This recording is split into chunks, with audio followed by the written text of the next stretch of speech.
गुजरात हिमाचल में विधानसभा चुनाव खत्म हुए। गुजरात में बीजेपी ने प्रचंड बहुमत के साथ सत्ता में वापसी की, तो वहीं हिमाचल में कांग्रेस ने शानदार तरीके से जीत दर्ज की है।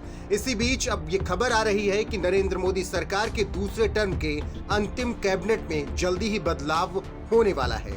हर तरफ इस वक्त यही चर्चाएं चल रही हैं कि किसे कैबिनेट से बाहर का रास्ता दिखाया जाएगा और किसे जगह मिलेगी। सियासी गलियारे में लगातार चर्चा गर्म है और खबर यह है कि बहुत जल्द कैबिनेट में अहम फेरबदल किया जा सकता है। माना जा रहा है कि इसमें कई नए मंत्रियों की एंट्री होगी, तो कुछ की छुट्टी भी हो सकती है, कुछ का प्रमोशन तो कुछ का डिमोशन भी होना मुमकिन है।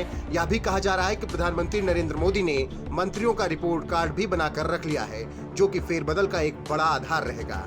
जब से ये चर्चा शुरू हुई है, तमाम मंत्री अपने कामकाज का रिकॉर्ड दुरुस्त करने में लगे हैं, ताकि अंतिम समय तक उनकी कुर्सी बची रहे। इस विस्तार में रिपोर्ट कार्ड जो बनाया गया है, उसकी अहम भूमिका होगी और गुजरात के साथ साथ हिमाचल प्रदेश विधानसभा चुनाव के परिणाम का असर भी देखने को मिलेगा। साथ ही अगले साल के अंत में होने वाले मध्य प्रदेश, राजस्थान और छत्तीसगढ़ विधानसभा चुनाव का असर भी इस विस्तार में देखा जा सकता है और यहाँ के कई सांसदों को मौका भी दिया जा सकता है कि ऐसी सूत्रों के हवाले से खबर है।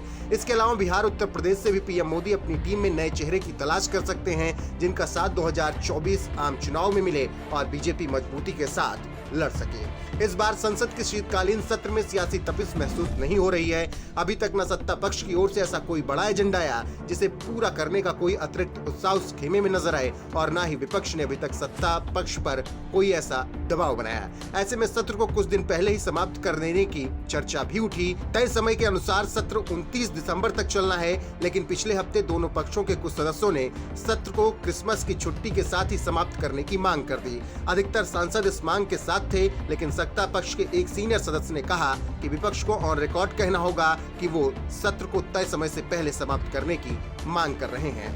फिलहाल जिस तरीके से खबरें आ रही हैं कि सत्र समाप्त होने के बाद मोदी कैबिनेट में विस्तार हो सकता है, वो देखना दिलचस्प होगा और नजरें इसी पर टिकी हैं कि किसे मौका मिलता है और किसे नहीं।